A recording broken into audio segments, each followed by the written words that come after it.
a nação mais rica per capita estava morrendo por causa da água, não do petróleo. Ouvi esta sentença naquela noite, na sala de reuniões tão silenciosa que se podia ouvir a respiração de homens temerosos da verdade. Meu nome é Khalid, funcionário público da gestão de recursos hídricos no distrito de Al-Amara. Não sou um príncipe nem um magnata. Sou apenas um trabalhador que precisa acordar antes do sol para se perguntar todos os dias: minha família terá água suficiente hoje? Minha filha, Laila, de 10 anos, desmaiou uma vez por desidratação e eu fiquei olhando a última gota de soro fisiológico cair, como se observasse o tempo de vida de minha filha escoar. No início, todas as grandes nações disseram que era impossível. Mas então, a nação do Brasil nos enviou uma resposta que o mundo inteiro considerou insana: 48 horas. E só então compreendi que um milagre não começa com a tecnologia. Começa com a responsabilidade e a confiança que as pessoas ainda se atrevem a manter umas pelas outras nos dias de maior desespero. Após aquela noite em que a frase "a nação mais rica per capita está morrendo por causa da água" atingiu minha cabeça como um martelo, minha vida retornou à realidade mais dura do que qualquer discurso em uma sala de reuniões. Uma realidade que não precisava de palavras grandiosas, mas que era decidida por uma única gota d'água. Toda manhã em Al-Amara eu não acordava com o som do despertador, mas com um único pensamento que surgia antes da primeira luz: onde vou conseguir água hoje? E a que preço? Nossa casa não era pobre, mas parecia a mais miserável do mundo, porque o que nos faltava não era dinheiro, era segurança, paz de espírito e a dignidade humana mais básica. Eu via minha filha contar copos de água como se contasse respirações. Pai, quantos goles eu posso dar hoje? A pergunta de uma criança de 10 anos não deveria ter goles como unidade de vida, mas aqui era a realidade. Trabalhei no escritório de recursos hídricos por mais de 40 anos, conhecendo cada arquivo, cada número, cada relatório que falava de planos de longo prazo, da mais recente tecnologia de investimentos nacionais. Mas em minha casa, a toalha precisava ser umedecida em vez de lavar o rosto, e escovar os dentes exigia apenas um gole para durar até o dia seguinte. Essa contradição faz as pessoas amadurecerem rapidamente e envelhecerem o coração em silêncio. A terça-feira era o dia em que todos no nosso bairro sabiam que era proibido ficar doente, porque era o dia da fila da água potável. Tínhamos que ir antes do amanhecer, na fila como se esperássemos o destino. A água do sistema de filtragem sempre tinha um gosto salgado no fundo da língua, mas tínhamos que engolir, pois a escolha para quem não tinha água era engolir ou morrer. E se um dia a água realmente não fosse suficiente, éramos empurrados para recorrer ao mercado negro. O preço da água era mais caro que o do petróleo, parecendo uma piada, mas ninguém podia rir. Lembro-me bem do olhar do homem que vendia água. Um olhar que não sentia culpa ao falar os números, como se não estivesse vendendo água, mas tempo de vida para as pessoas sobreviverem mais um dia. Eu já barganhei, já me irritei, já perguntei por que um ser humano faria isso com outro. Mas no final, eu tinha que entregar o dinheiro, porque em minhas mãos estava a minha família, não apenas minha dignidade. O maior tormento de ser pai não é o trabalho duro, nem a pressão de cima para baixo. É ver seu filho tentando não incomodar os pais. Laila sabia que eu estava estressado, então parou de pedir banho, parou de reclamar da sensação pegajosa, parou de falar sobre o sonho de aprender a nadar. Ela apenas sorria e dizia baixinho: eu aguento. Uma criança que precisa aprender a aguentar antes de sonhar, isso quebra o coração de um adulto sem fazer barulho. No escritório, eu não era apenas um funcionário. Eu era o amortecedor de impacto de dois lados. De um lado, o público que me via como a última porta da vida. Do outro, os poderosos, que me viam como um número em um relatório. Todos queriam respostas rápidas, mas ninguém queria ouvir a verdade. Nosso subsolo não é como em outros lugares. A camada rochosa de Al-Amara é como uma esponja que suga o mar. Quanto mais perfuramos, mais salgada fica. Quanto mais fundo, mais parece estender a mão na escuridão e encontrar apenas sal.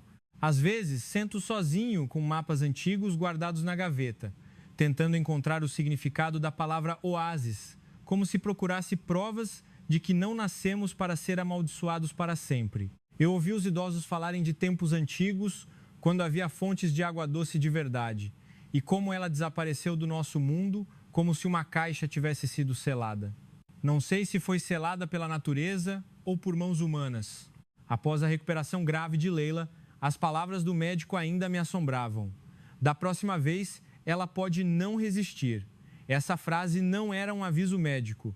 Era uma sentença que me forçava a aceitar que, se eu continuasse trabalhando da mesma forma, esperando pelo sistema, esperando ordens, esperando aprovações, eu poderia ter que esperar minha filha morrer na minha frente. E como pai, a palavra esperar não existia. Comecei a ver as pessoas ao meu redor mudarem. O medo tornava alguns cruéis, outros silenciosos. Alguns começavam a falar em migrar como se falassem em mudar de casa, mesmo que isso significasse cortar as raízes da vida. Mas eu sabia que havia algo mais perigoso do que não ter água. Aceitar que merecemos não ter água, porque nesse dia não nos levantaríamos mais. E então, as notícias no rádio, falando do milagre da água do Brasil, começaram a tocar com mais frequência, como o som de uma batida na porta do destino. Tentei não deixar a esperança crescer, porque a esperança que cresce e é quebrada dói mais do que a seca. Mas nos olhos de Leila, vi um brilho que não pude impedir. Ela não perguntou sobre política nem sobre orçamento. Ela perguntou com o coração que só queria ter uma vida normal, só isso. Pai, podemos pedir ajuda aos brasileiros? Engoli em seco, como se engolisse o mundo inteiro, e respondi com o máximo de cautela: vou tentar. A palavra tentar de um pai em Al-Amara não é um consolo, mas um juramento que exige tudo em troca: cargo, reputação ou até mesmo a carreira de toda uma vida. Naquela noite, olhei para a lua cheia sobre o deserto e senti algo estranho. Não parecia mais estar olhando para baixo com indiferença. Parecia estar esperando que decidíssemos: ficar como pessoas que se rendem ou ficar como pessoas que ousam pedir ajuda. E só então compreendi a primeira lição desta crise, de forma dolorosamente profunda. O orgulho que não permite abaixar a cabeça pode nos fazer abaixar a cabeça diante do túmulo daqueles que amamos. Na manhã seguinte, entrei no prédio do ministério com um coração mais pesado, mas mais firme. Embora ainda estivesse com medo, esse medo não era o medo do fracasso. Era o medo de não fazer nada e deixar que a gota d'água decidisse por nós novamente. A nação mais rica per capita estava morrendo por causa da água, não do petróleo. Após aquela noite, em que a frase "a nação mais rica per capita está morrendo por causa da água" atingiu minha cabeça como um martelo, minha vida retornou à realidade mais dura do que qualquer discurso em uma sala de reuniões. Uma realidade que não precisava de palavras grandiosas, mas que era decidida por uma única gota d'água. Toda manhã em Al-Amara, eu não acordava com o som do despertador, mas com o único pensamento que surgia antes da primeira luz: onde vou conseguir água hoje? E a que preço? Nossa casa não era pobre, mas parecia a mais miserável do mundo, porque o que nos faltava não era dinheiro, era segurança, paz de espírito e a dignidade humana mais básica. Eu via minha filha contar copos de água como se contasse respirações. Pai, quantos goles eu posso dar hoje? A pergunta de uma criança de 10 anos não deveria ter goles como unidade de vida, mas aqui era a realidade. Trabalhei no escritório de recursos hídricos por mais de 40 anos, conhecendo cada arquivo, cada número, cada relatório que falava de planos de longo prazo, da mais recente tecnologia, de investimentos nacionais. Mas em minha casa, a toalha precisava ser umedecida em vez de lavar o rosto, e escovar os dentes exigia apenas um gole para durar até o dia seguinte. Essa contradição faz as pessoas amadurecerem rapidamente e envelhecerem o coração em silêncio. A terça-feira era o dia em que todos no nosso bairro sabiam que era proibido ficar doente, porque era o dia da fila da água potável. Tínhamos que ir antes do amanhecer, na fila como se esperássemos o destino. A água do sistema de filtragem sempre tinha um gosto salgado no fundo da língua, mas tínhamos que engolir, pois a escolha para quem não tinha água era engolir ou morrer. E se um dia a água realmente não fosse suficiente, éramos empurrados para recorrer ao mercado negro. O preço da água era mais caro que o do petróleo, parecendo uma piada, mas ninguém podia rir. Lembro-me bem do olhar do homem que vendia água.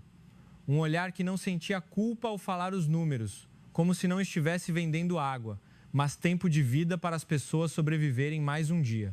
Eu já barganhei, já me irritei, já perguntei por que um ser humano faria isso com outro, mas no final eu tinha que entregar o dinheiro, porque em minhas mãos estava minha família, não apenas minha dignidade.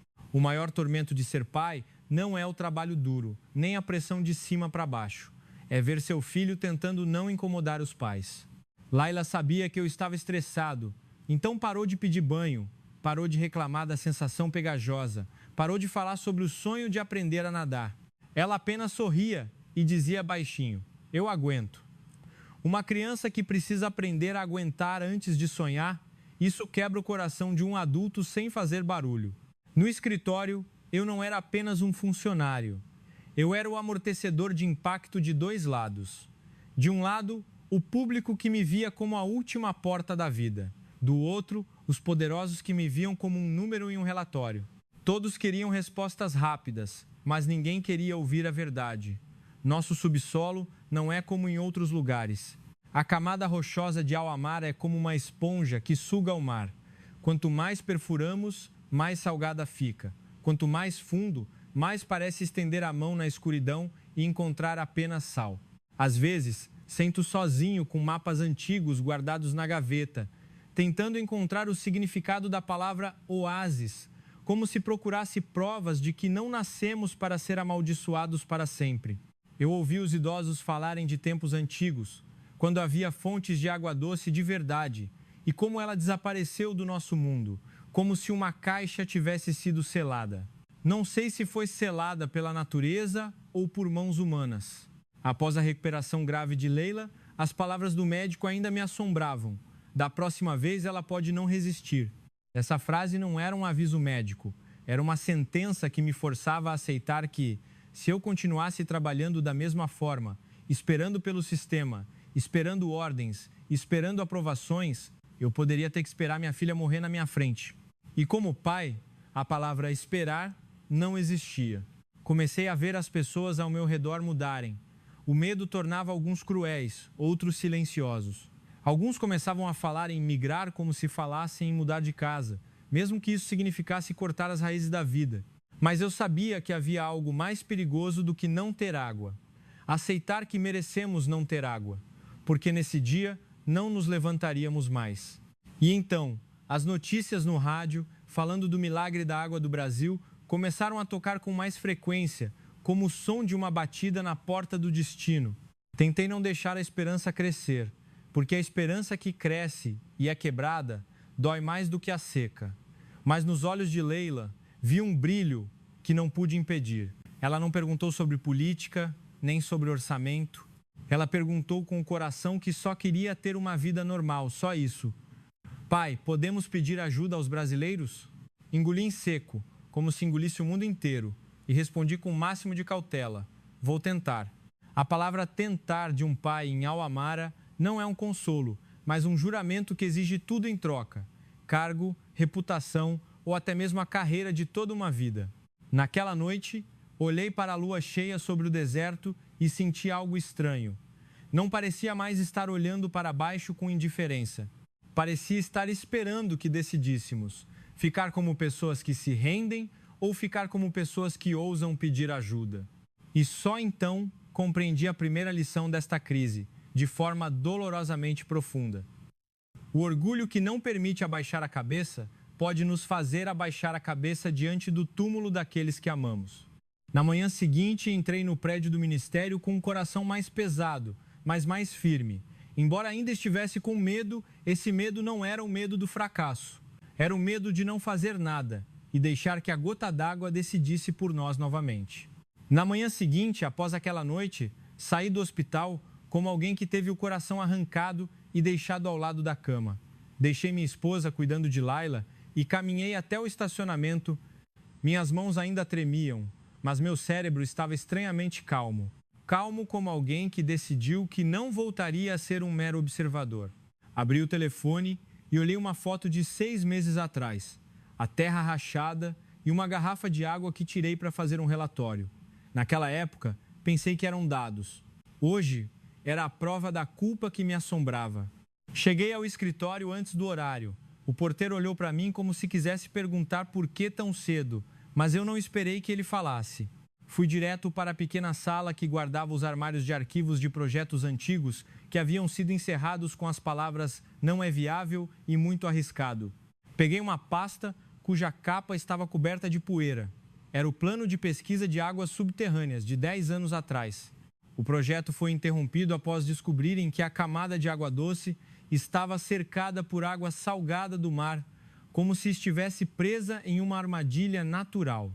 Li página por página, vendo o mapa, os números, o aviso em letras grandes de que perfurar no lugar errado equivaleria a abrir as portas para a inundação de água do mar. A frase "abrir as portas" me causou arrepios, pois eu sabia que essa porta não estava apenas debaixo do solo, estava também no coração das pessoas. Quando as pessoas perdem a esperança, elas abrem as portas para os monopolistas e fecham as portas umas para as outras. Ao meio-dia, voltei ao hospital. Laila dormia profundamente, o rosto um pouco melhor, mas o soro ainda pingava como um relógio em contagem regressiva. Fiquei olhando o copo de água ao lado da cama dela. Um copo simples, mas para nossa casa era algo sagrado, que exigia uma oração antes de tocar. Estendi a mão, segurei a dela e disse em meu coração: "Vou fazer com que este copo não seja mais um item raro." Saí do quarto e liguei para um velho amigo que trabalhava em cooperação internacional. A voz dele atendeu com confusão: "Você nunca me liga às 2 da tarde." Eu fui direto ao ponto. Preciso de todas as informações sobre o projeto de água do Brasil, aquele que o reino fez. O outro lado da linha ficou em silêncio por um momento, antes de responder com um tom meio de advertência, meio de pena: "Por que você vai se meter nisso? É um assunto grande. Nem mesmo os de cima se atrevem a tocar." Fechei os olhos e falei lentamente, como se estivesse engolindo sangue: "Minha filha quase morreu por falta de água. Por favor, me ajude." Não estou pedindo muito, apenas um canal de contato e o nome de alguém que realmente possa ser contatado. A palavra "filha" fez com que ele soltasse um longo suspiro. Ele disse que havia visto um relatório de que o Brasil tinha uma equipe de engenheiros e pesquisadores de água que trabalhavam bem em áreas áridas, porque eles não levavam apenas tecnologia, mas também um sistema de gestão e a participação da comunidade. Os brasileiros não gostam de contratos longos, eles gostam de resultados mensuráveis, meu amigo disse, mas deve haver um responsável claro, não um jogo de empurra. Desliguei e ri amargamente, porque a palavra "responsável claro" era o que mais faltava no nosso sistema. Todos eram bons em evitar a culpa, mas não em assumir o fardo. Mas desta vez eu decidi que seria eu, mesmo que isso significasse me tornar o alvo de olhares frios. Na mesma tarde, fui chamado para uma reunião de emergência. A sala estava cheia de funcionários de nível médio. Todos os rostos estavam cansados e tensos, como um tecido prestes a rasgar. "Precisamos fazer algo antes que a mídia nos ataque", disse alguém. O outro retrucou: "Fazer o quê? Se fizermos e falhar, quem assume a responsabilidade?" Aquela pergunta era como uma faca fria e afiada. Levantei-me e finalmente respondi: "Eu assumo a responsabilidade."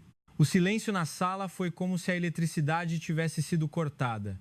Todos os olhares se voltaram para mim. Alguns me olhavam como se eu fosse louco, outros como se eu fosse ingênuo.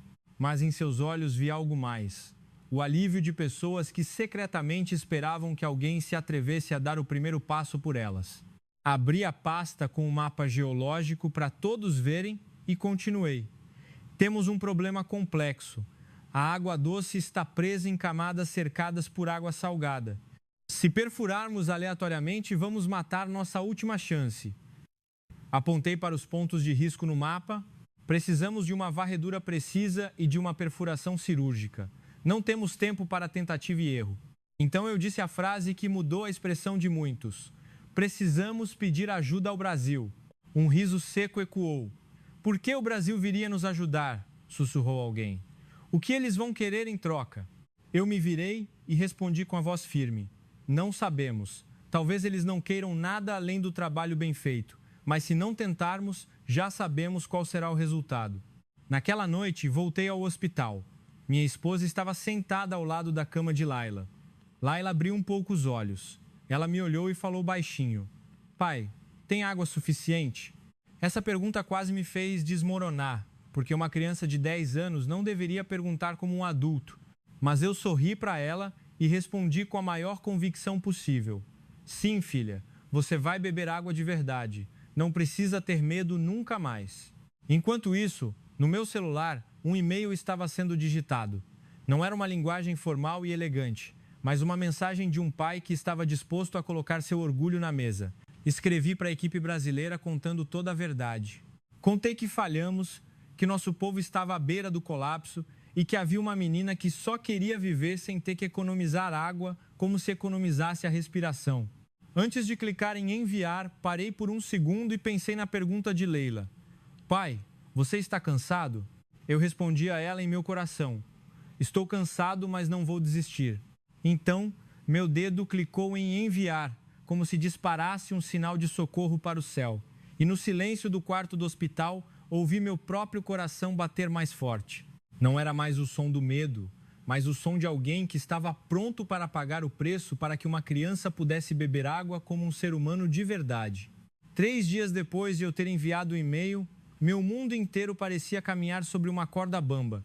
De um lado, a cama de hospital da minha filha. Do outro, a sala de reuniões cheia da pergunta: se falhar, quem assume a responsabilidade?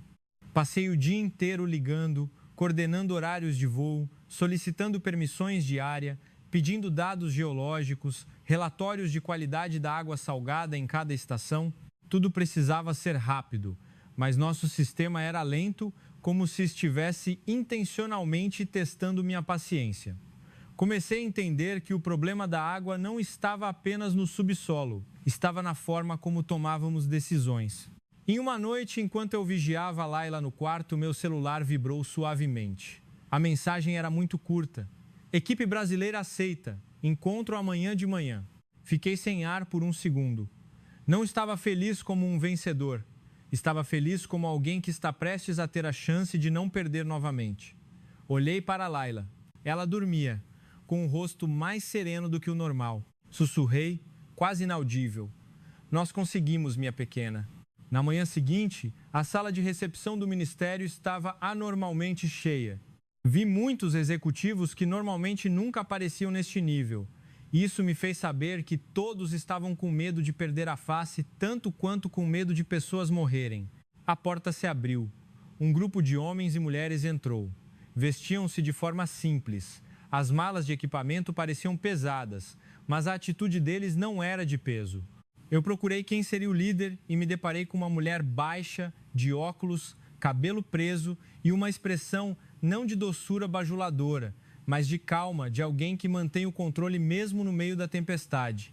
Ela fez uma breve reverência e cumprimentou em árabe impecável, o que silenciou a sala por um momento. "Olá, eu sou Dra. Isabela Costa, chefe da equipe brasileira de pesquisa hídrica." Ela continuou em um árabe firme: "Obrigada por nos permitirem entrar na área. Não viemos vender sonhos, viemos porque vemos vidas humanas." A palavra vidas humanas atingiu meu peito como um soco. Todos na sala tentaram manter a compostura, mas eu vi que muitos desviavam o olhar, como se estivessem sendo confrontados com algo que não queriam admitir. O protocolo começou oficialmente.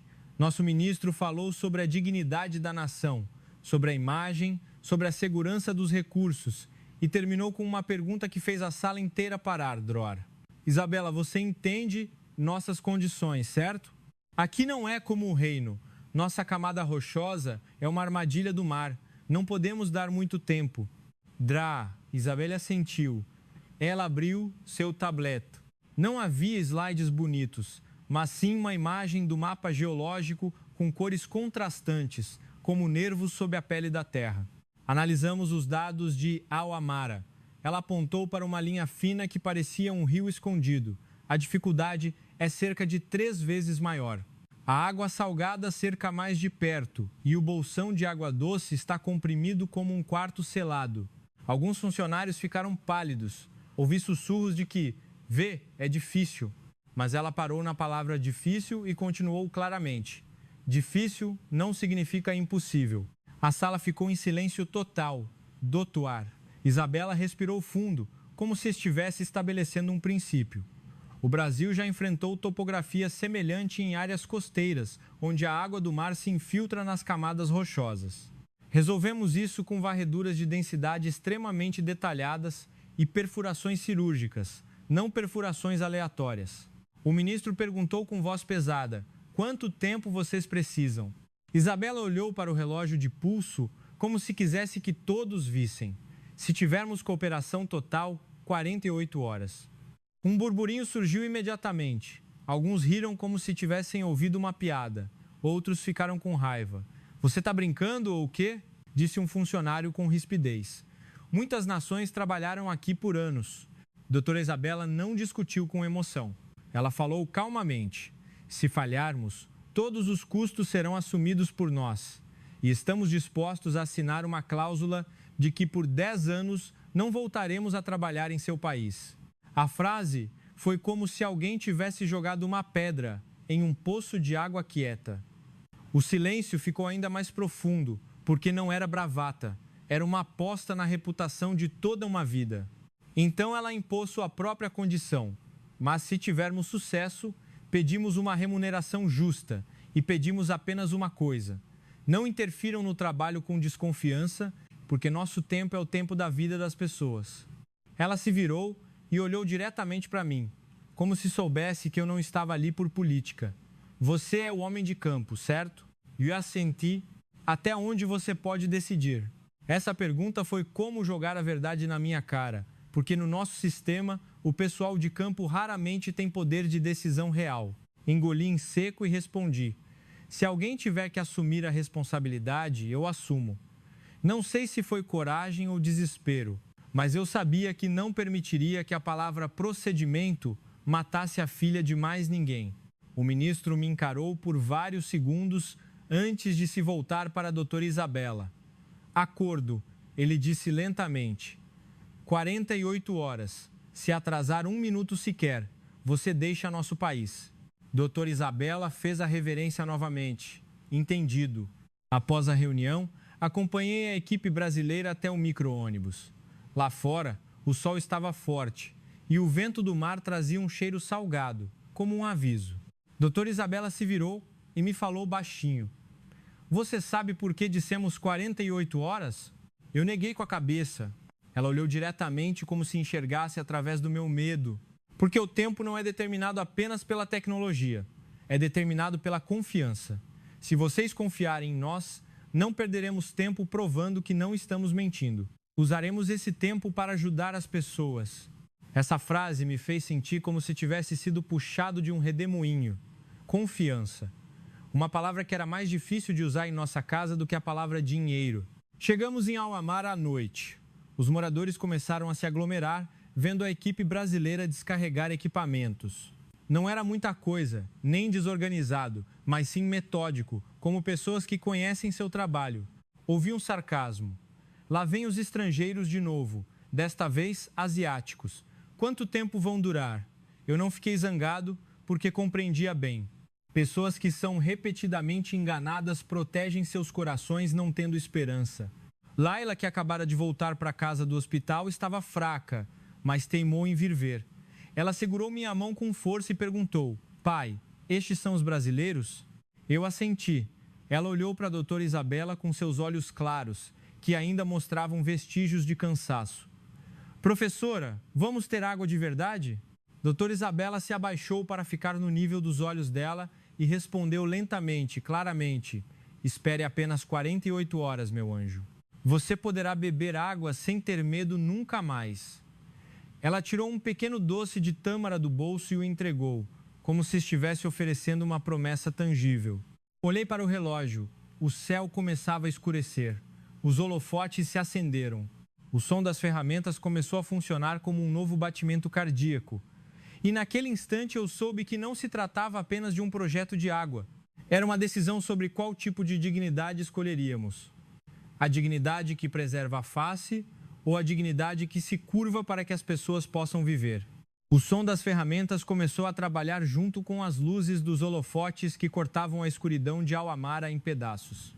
Olhei para o relógio e senti que os números no mostrador não eram tempo, mas vidas escoando a cada segundo. A equipe brasileira não falava muito. Eles moviam o equipamento com um ritmo estranho, silencioso, mas firme, como se todos soubessem que se falhassem por 1 milímetro sequer, a água doce e a água salgada se misturariam, e não sobraria nada para consertar. Eu estava ali como responsável pela área, mas no meu coração eu era apenas um pai que não queria voltar a vigiar sua filha na cama de hospital. Nas primeiras horas, eles não perfuraram. O que fizeram primeiro foi escanear o subsolo. A equipe brasileira chamava o aparelho de radar de alta resolução. Eles traçavam caminhos como se estivessem tecendo no deserto, medindo em grade, coletando dados camada por camada. Um dos engenheiros, o senhor Pedro, disse-me baixinho: precisamos saber primeiro onde a rocha está mentindo. Fiquei confuso com a palavra mentindo. Ele sorriu de canto. Às vezes, a rocha nos faz crer que há água, mas na verdade é o caminho por onde a água salgada se infiltra. Se acreditarmos errado, abriremos a porta para o mar. Essa frase me causou arrepios, pois correspondia à nossa maldição de 80 anos. Quanto mais cavamos, mais salgado fica. Quanto mais lutamos, mais afundamos. O tempo passou até quase meia-noite. A equipe brasileira continuava trabalhando sem parar, como se não soubesse o que é cansaço. Eu via Doutoari, Isabela caminhando, olhando o monitor, traçando linhas, marcando pontos e em seguida conversando com sua equipe em português rápido e conciso, como ordens em uma sala de cirurgia. Toda vez que eu tentava perguntar: a que ponto chegamos? Ela respondia apenas: mais um pouco, por favor, não se apresse. Um erro de pressa e todo o sistema entra em colapso. E então voltava a encarar o monitor como se estivesse encarando o futuro da aldeia. Por volta das 3 horas da manhã, o senhor Pedro me chamou para o monitor principal. Sua voz estava levemente excitada, mas ele tentava mantê-la calma. Olha aqui, senhor Khalid. Na tela havia camadas de cores diferentes, como um bolo de várias camadas, mas uma área estava colorida de forma diferente, parecendo um buraco escondido na rocha. O que é isso? Perguntei, mesmo sabendo que não deveria perguntar como alguém com grandes esperanças. Ele não respondeu imediatamente. Doutora Isabela se aproximou e disse lentamente: é uma área com alta probabilidade de ter retido água doce, mas está cercada por água salgada. A palavra cercada silenciou a todos, pois significava que não tínhamos apenas que encontrar água, tínhamos que proteger contra o mar ao mesmo tempo. Doutora Isabela apontou para a borda do buraco. Se errarmos a perfuração, a água salgada vai jorrar como o sangue de um grande ferimento e a água doce restante acabará. Ela disse a próxima frase com uma voz tão firme que eu soube que ela pretendia que fosse um juramento. Portanto, vamos perfurar cirurgicamente, não como quem quebra uma parede. Vi a mesma determinação nos olhos de todos os membros da equipe brasileira. Não era a coragem de herói, era a coragem de quem se preparou por muito tempo. Depois disso, a equipe brasileira passou mais algumas horas construindo um modelo 3D. Eles sobrepuseram os dados do radar como se estivessem montando um quebra-cabeça subterrâneo para transformá-lo em uma imagem real. Olhei e quase não pude acreditar que o subsolo da nossa aldeia era tão complexo. As vias de água pareciam veias ramificadas, os buracos pareciam salas secretas de várias camadas, e no centro havia um ponto que parecia reter algo. Doutora Isabela me perguntou: você tem um mapa antigo de antes desta área virar deserto? Corri para o arquivo e trouxe um mapa de papel coberto de poeira, como se tivesse a idade de um homem. Ela colocou o mapa ao lado da tela 3D e comparou as linhas rapidamente antes de sorrir pela primeira vez desde que chegou. Aqui está. Há 80 anos este lugar estava marcado como oásis. Ela deu um toque leve com o dedo. Significa que havia água de verdade, não é uma lenda. A água não desapareceu, foi apenas pressionada para baixo da camada salgada. Senti-me puxado para fora da escuridão por uma única frase. E quando a 18 hora chegou, eles decidiram começar a perfuração. o caminhão de perfuração se moveu para a posição com cautela. O som do metal raspando o deserto era breve e parava, como se todos estivessem prendendo a respiração. Mas antes que a broca descesse, vi um grupo de oficiais de supervisão do governo correndo em direção a nós, com o rosto pronto para tomar o controle da área. Parem! A documentação de aprovação ainda não está completa. Precisamos verificar os procedimentos, disseram. A palavra parar naquele instante foi como se alguém tivesse mandado o coração da aldeia parar de bater. Doutora Isabela tentou explicar educadamente que todos os planos haviam sido definidos, mas ele insistiu na mesma palavra. Regra é regra. Senti o sangue subir à minha cabeça, porque essas pessoas não estavam bebendo água salgada para economizar. Não estavam segurando filhos que haviam desmaiado por desidratação. Eles falavam de documentos como se falassem de mesas e cadeiras. Olhei para o relógio. O tempo que deveria ser usado para salvar vidas estava sendo queimado pela desconfiança. Eu me adiantei, fiquei na frente deles e falei claramente: eu autorizo, na qualidade de responsável pela área. Se houver problemas, eu assumo tudo. O oficial gritou: você consegue arcar com isso? Respondi imediatamente: se eu não aguentar, nossos filhos e netos também não aguentarão. Ele ficou paralisado por um momento antes de recuar, com o rosto insatisfeito, mas recuou. Foi a primeira vez na vida que senti que não estava debaixo de ninguém. Eu estava ao lado de minha filha. A broca desceu lentamente. 50 metros, 80 metros, 100 metros. Cada metro era como um novo ferimento, sem saber se sangraria ou cicatrizaria. O senhor Pedro gritou quando passaram de cerca de 120 metros. Detectamos umidade. Todos correram para pegar a amostra. A água que subiu era pouca, mas ao ver a primeira gota, eu quase desabei. Doutora Isabela tocou com o medidor. Fez uma leitura muito rápida e disse diretamente: salinidade de 0,3%, ainda alta. A frase foi como um balde de água fria na esperança, mas ela não parecia derrotada. Ela apenas assentiu. Significa que estamos perto. Pelo menos não é água do mar pura. Precisamos ir mais fundo e controlar a pressão. Olhei para a gota d'água no tubo. Ainda não era a água que eu daria à minha filha, mas era um sinal de que este lugar não estava vazio. Ao completar 24 horas, os moradores começaram a se aglomerar novamente. Os mesmos sussurros voltaram. Viu? Não conseguiram. 48 horas é uma farsa. Eu queria argumentar, mas sabia que minhas palavras não podiam vencer 80 anos de decepção.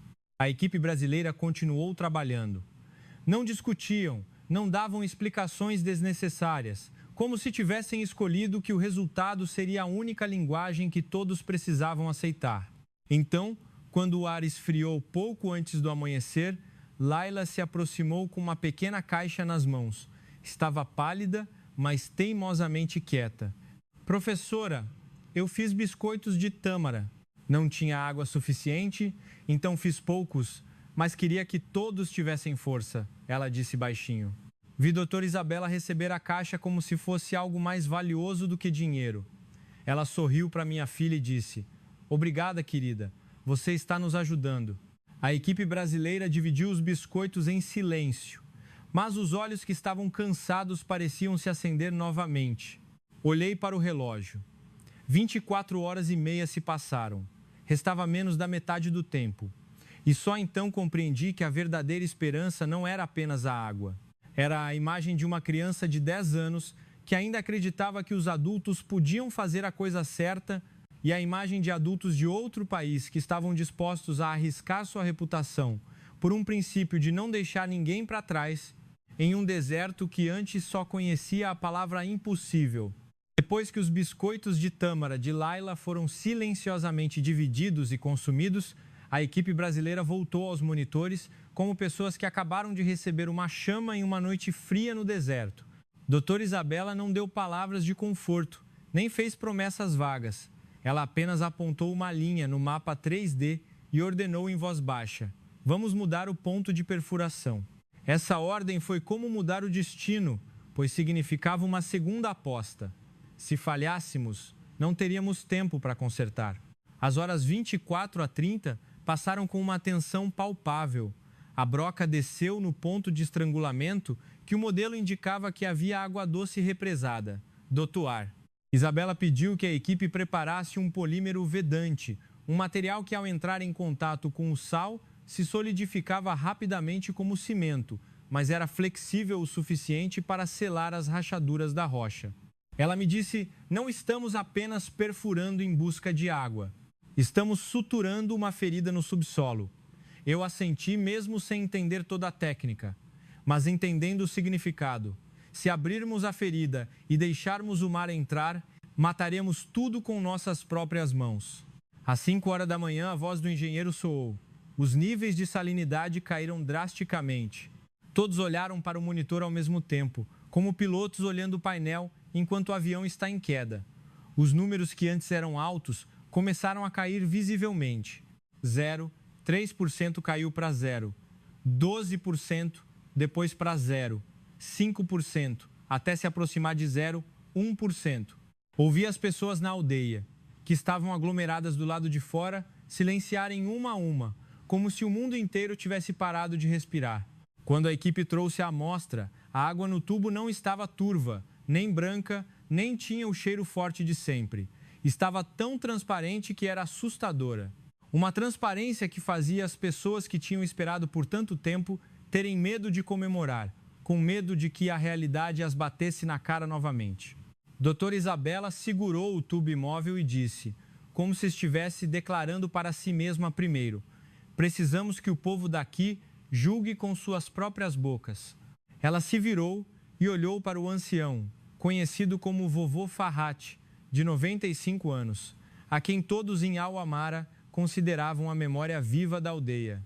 O vovô caminhou muito devagar, mas cada passo era firme, como se estivesse atravessando um século de seca. Ele pegou o copo da minha mão. Sua mão tremeu levemente, não por medo, mas pela idade que carregava todas as histórias. Ele bebeu em silêncio e bebeu novamente, antes de fechar os olhos como se estivesse ouvindo vozes do passado. Então, abriu os olhos lentamente e disse a frase que me fez cambalear: isto é real. A voz não era alta, mas era pesada como um martelo. Este sabor eu bebia quando era criança. A palavra "quando era criança" fez muitos chorarem imediatamente, pois não era apenas uma certificação da qualidade da água, mas um veredicto de que aquilo lhes havia sido roubado por tempo demais.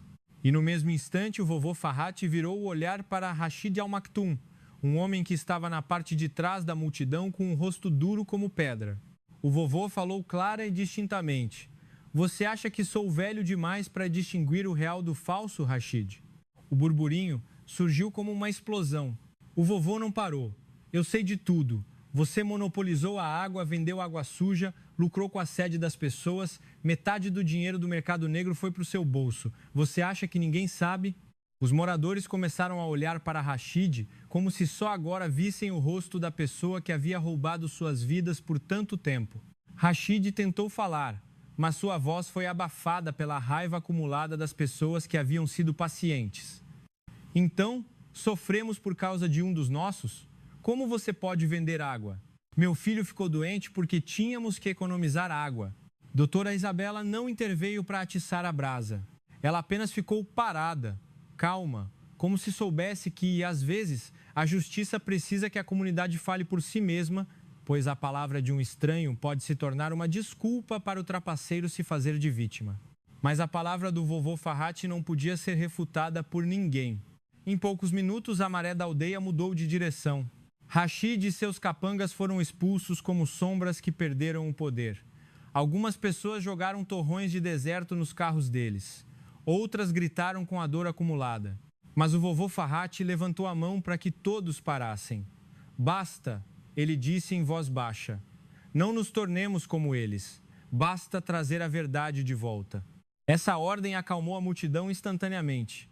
Eu só então entendi que o verdadeiro poder não é dinheiro nem armas, mas a credibilidade construída ao longo de 100 anos de vida. Naquela noite, o governo me ligou. A voz do outro lado da linha era curta e formal. Senhor Khalid, o ministro deseja vê-lo com urgência. Corri para o escritório e quase não pude acreditar quando vi o representante do palácio lá. Sua Alteza, o Emir, virá à área amanhã. A palavra amanhã fez meu coração palpitar, pois era a maior notícia da vida de alguém local como eu. Prepare a recepção da melhor forma possível, ele me instruiu. Voltei e contei à doutora Isabela. Ela recebeu a notícia com a mesma expressão calma. É uma honra, ela disse. Perguntei, mesmo sabendo a resposta, a senhora não está nervosa? Ela balançou a cabeça suavemente. Fizemos nosso dever. O dever é mais importante do que o medo. Essa frase me fez sentir vergonha, porque eu percebi que meu medo não era por causa do protocolo. Era o medo de que o milagre desmoronasse na manhã seguinte. E como se o céu estivesse realmente testando, antes da meia-noite, ouvi o som de passos correndo do lado de fora. O Sr. Pedro parecia tenso. O cano foi perfurado. Alguém fez isso secretamente à noite. Eu soube imediatamente quem era. Era a última tentativa desesperada daqueles que estavam perdendo sua renda com a água suja. Doutora Isabela não gritou, nem reclamou. Ela se virou e ordenou à equipe. Consertem agora, temos 4 horas. 4 horas antes da comitiva real chegar. A equipe brasileira trabalhou como pessoas que não permitiriam que o mal vencesse pela lentidão. Eles vedaram o buraco, trocaram as conexões, verificaram a pressão, testaram o sistema passo a passo. Eu fiquei olhando as luzes dos faróis do caminhão refletirem na areia e ouvi meu coração bater forte como um tambor. Até que pouco antes do amanhecer, a voz do Sr. Pedro gritou, pronto. A água jorrou novamente, constante, como um juramento. E no instante em que pudemos respirar aliviados, vi as luzes dos carros da comitiva se aproximando ao longe, surgindo por trás da duna, como se o último capítulo da noite mais longa estivesse começando. Mas desta vez, não estávamos apenas parados com uma esperança fraca. Estávamos parados com água real e com a verdade que acabara de ser dita na frente de toda a aldeia. As luzes dos carros da comitiva se moveram por trás da duna do deserto, como um raio que aceitou seguir a estrada em vez de cair. Todos em Al-Amara ficaram em silêncio, sem que ninguém precisasse ordenar. Esse silêncio não era apenas medo, mas a espera pela decisão de toda uma nação sobre o mesmo pedaço de deserto. Senti minha respiração ficar mais pesada quando o carro da frente parou diante de nós. A poeira do deserto flutuava como uma cortina fina e a porta do carro se abriu lentamente. Homens do palácio desceram primeiro, organizando-se em fila com olhares cautelosos, como se estivessem em uma cerimônia que não permitia erros, nem por um segundo. Então Sua Alteza, o Emir, cujo nome era a lei da terra, pisou na areia. Uma areia que um dia pensamos ser nossa maldição, mas que hoje estava prestes a se tornar a prova de que a maldição não estava no solo. Estava nas mãos daqueles que monopolizavam a água. Avancei para cumprimentá-lo. Minhas mãos tremiam levemente, pois em toda a minha vida nunca estive tão perto do centro do poder. Mas antes que eu pudesse proferir as palavras protocolares, doutora, Isabela fez uma breve reverência brasileira, curvando a cabeça. Não muito, para não parecer submissa, e não muito firme, para não parecer desafiadora. Apenas o suficiente, como alguém que respeita o ser humano antes de respeitar o cargo. O Emir parou e olhou para ela por um breve momento, como se estivesse lendo seu caráter mais do que suas palavras. Ouvi dizer que em 48 horas vocês trouxeram à vida algo que falhou por 80 anos. Sua Alteza falou com voz firme, clara e sem espaço para mentiras. Senti como se estivesse sendo perguntado em nome de toda a aldeia, mas doutora Isabela não respondeu com palavras grandiosas. Ela se virou e assentiu para a equipe brasileira. Eles levantaram um tablet, exibindo um gráfico em tempo real da qualidade da água, taxa de fluxo e pressão no sistema, antes de abrir a imagem da varredura 3D do subsolo, que explicava o caminho da água como um labirinto sob a areia. Não pedimos que acreditem por causa de palavras, Alteza, doutora Isabela disse lentamente. Pedimos que acreditem por causa de dados e porque o povo daqui viu com seus próprios olhos.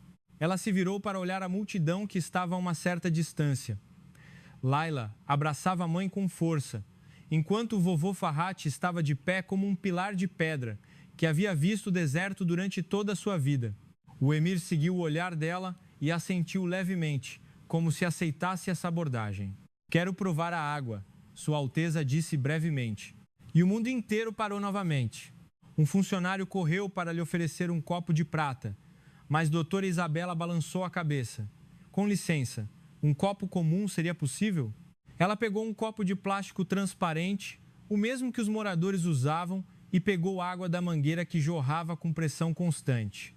A água estava tão transparente que se podia ver o fundo do copo claramente. Todos olharam para a imagem como se estivessem olhando para a verdade em forma líquida. O emir pegou o copo sem mostrar emoção e bebeu na frente de todos.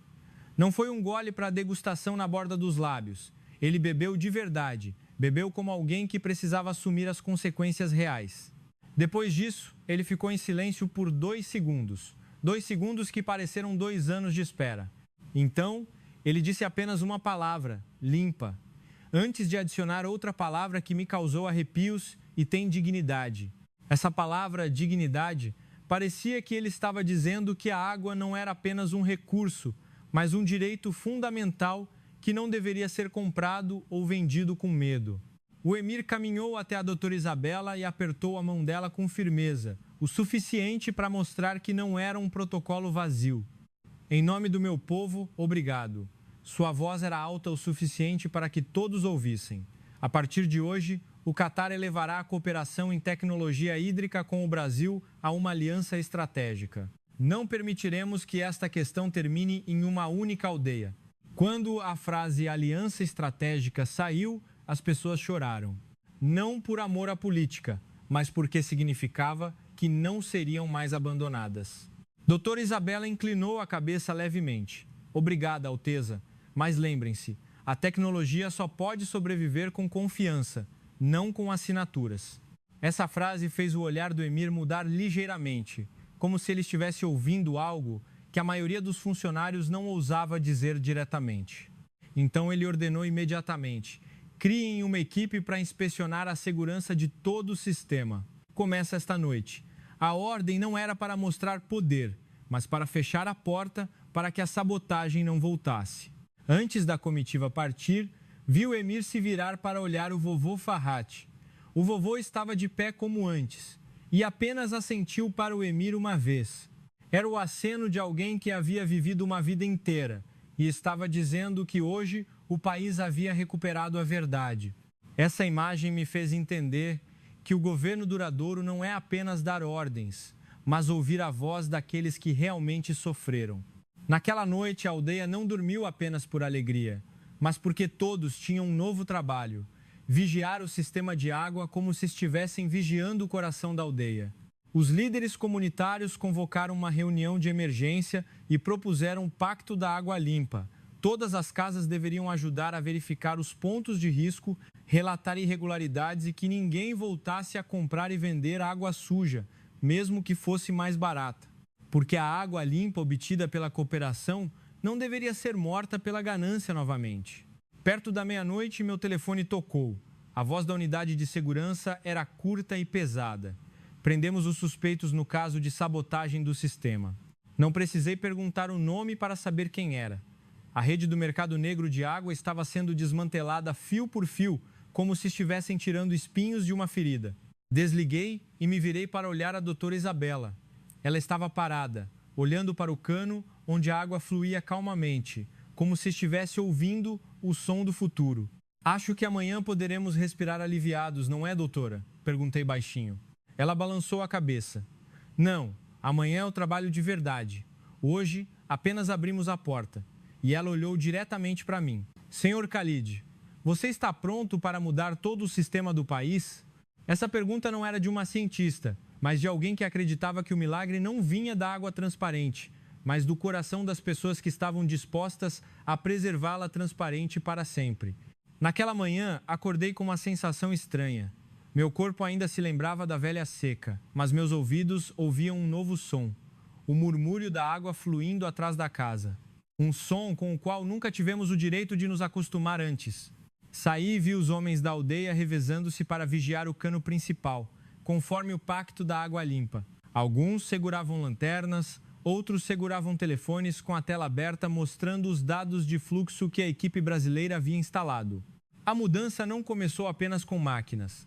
Começou com os olhos das pessoas que pararam de se encarar com desconfiança e passaram a olhar com responsabilidade mútua.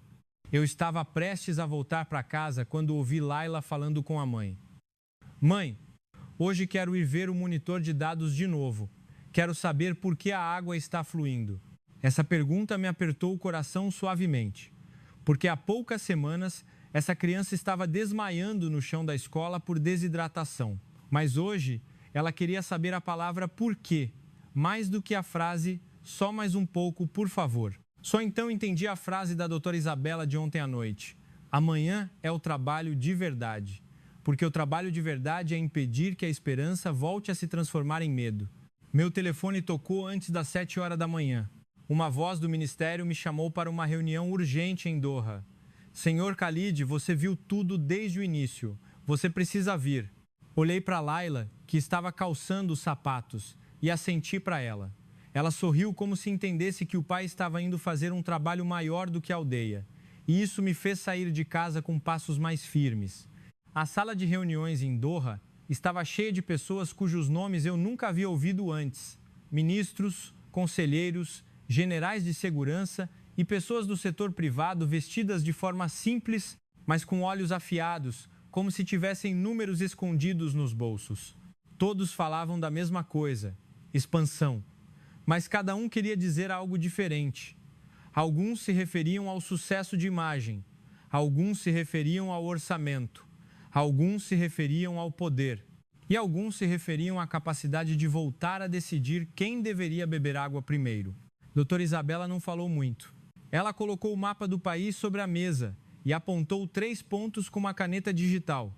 Se vamos expandir, não começamos pelo mais fácil. Começamos pela área de maior risco primeiro. Houve um pigarro em um canto da sala imediatamente, mas isso afetará os números de sucesso se a área for complexa. Drá. Isabela deu um sorriso sutil. Não um sorriso bonito, mas o sorriso de alguém que não permite que a palavra número pise na palavra vida.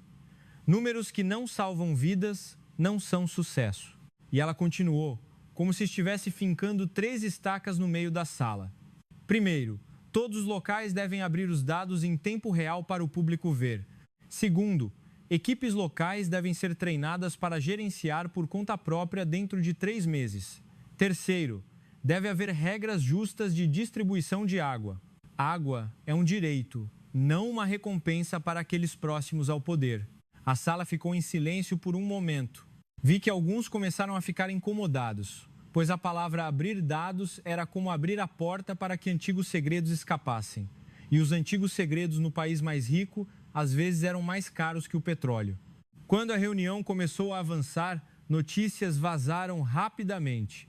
Nas telas dos celulares dos funcionários, havia clipes curtos nas redes sociais, distorcendo a história, dizendo que a equipe estrangeira estava tomando dados do subsolo. Isso é espionagem de recursos. A água obtida causará doenças no futuro. Não era uma pergunta. Era o ato de jogar o medo de volta nas pessoas. Doutora Isabela pediu para ligarem o telão e se virou para mim. Senhor Khalid, você gostaria de falar? Senti como se tivesse sido empurrado para o palco sem tempo para me preparar. Mas então, a imagem de Laila da noite anterior surgiu.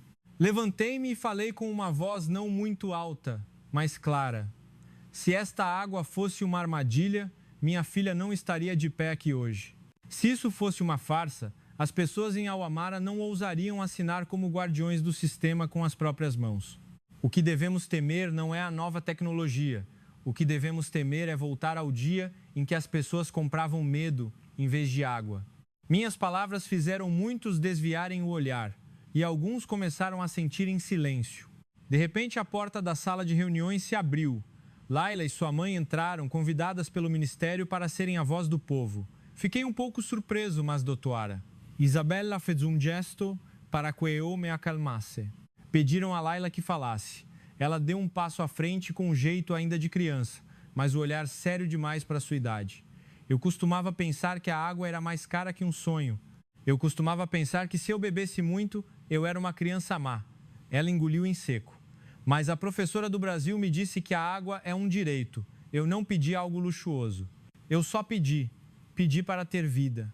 A sala inteira ficou em silêncio, como se tivessem sido atingidos no coração. E ela disse a última frase que quase me fez chorar. Se nosso país é realmente rico, temos que fazer com que todas as crianças não se sintam culpadas quando tiverem sede. Essa frase mudou a atmosfera da sala de reuniões, como se alguém tivesse aberto uma janela para o ar entrar. O ministro ordenou imediatamente: criem o Centro Nacional de Coordenação de Projetos Hídricos. Começa hoje. Emitem ordens para controlar rigorosamente o mercado negro de água e para que a segurança rastreie a rede de notícias falsas.